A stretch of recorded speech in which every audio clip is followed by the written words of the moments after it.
Okay, तो ये है वीडियो नंबर 1, पेज नंबर 1 और इस वीडियो में हम देखने वाले हैं नंबर सिस्टम्स एंड कोड्स। सो हम स्टार्टिंग करते हैं डेसिमल नंबर सिस्टम से, जिसको हम बोल सकते हैं बेस 10 या रेडिक्स 10 का नंबर सिस्टम। इस नंबर सिस्टम में जो हमारे पास नंबर्स होते हैं एक्चुअल वो होते हैं 0 से लेकर 9 तक के नंबर्स, यानी कि 10-1। यदि बेस 10 है तो 10-1 यानी 0 से लेकर मेरे पास 9 तक के नंबर्स इस बेस सिस्टम में होंगे। और काउंटिंग जैसा कि आप देख सकते हैं 0 से लेकर 1 2 3 4 5 6 7 8 9, जहां नंबर्स खत्म हुए उसके बाद हम उनकी कॉम्बिनेशंस चालू करते हैं, जैसे कि 1 0 1 1 1 2 1 3 एंड सो ऑन। सो इसी तरीके से काउंटिंग यहाँ पर लिखी जाती है। तो हम डेसिमल में ऐसे काउंटिंग करते हैं, ये सिस्टम से हम फेमिलियर हैं, इसीलिए हम इसे जानते हैं।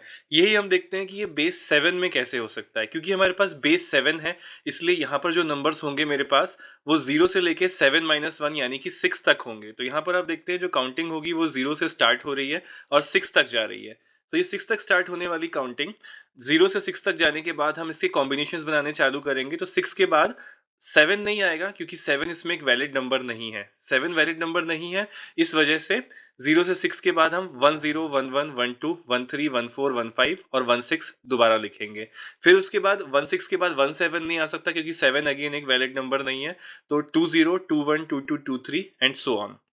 नाउ इन दोनों सिस्टम्स में देखने वाली बात यह है कि जैसे 7 के बेस में जब हम 6 तक पहुंच जाते हैं तो 6 के बाद जो 1 0 आता है वो एक्चुअल में डेसिमल के 7 के ही बराबर है, यानी कि यहाँ पर जो 7 है वो यहाँ पर 1 0 है। बेस नंबर 7 में वो 1 0 है और केवल उसकी फेस वैल्यू चेंज हुई है, बट वो नंबर की वैल्यू वैसी की वैसी ही रहती है।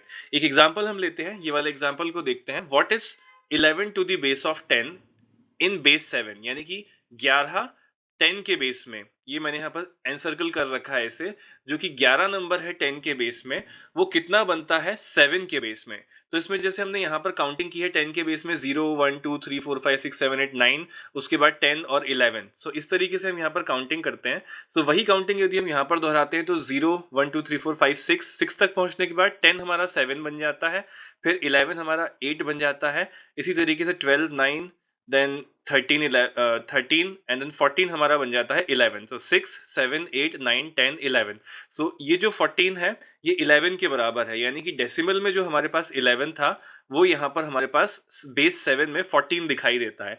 सो ये एक तरीका हुआ फाइंड आउट करने का काउंटिंग के बेसिस पर कि कैसे हम किसी नंबर को एक बेस से दूसरे बेस में कन्वर्ट कर सकते हैं। 10 का बेस हम समझते हैं, इसलिए हम काउंटिंग उसमें करते हैं। और सेम काउंटिंग को यदि हम यहाँ पर दोहराते हैं अपने मन में 10 के फॉर्म में, जैसे 0 से लेकर 6 तक आए और 6 के बाद 10 को रीड किया हमने 7, 11 को रीड किया हमने 11 को रीड किया हमने 8 और 12 को रीड किया हमने 9। तो इसी तरीके से हम प्रोसीड करते जाएं तो हम अपने मन में जो काउंटिंग कर रहे हैं वो काउंटिंग होती है 10 में, बट एक्चुअली हम बेस 7 में आगे बढ़ते जाते हैं। तो उसी हिसाब से मेरे पास 11 जो है वो 14 के बराबर निकल के आता है दोनों बेसिस में।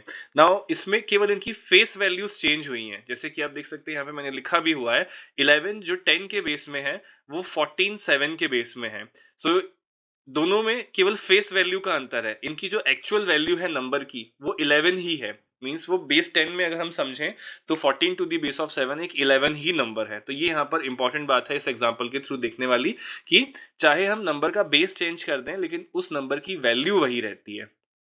दूसरी चीज है, क्या इस काउंटिंग के प्रोसीजर से हमने पता किया जैसे कि 11 और 14 बराबर हैं दोनों बेसिस में, क्या कोई दूसरा तरीका है?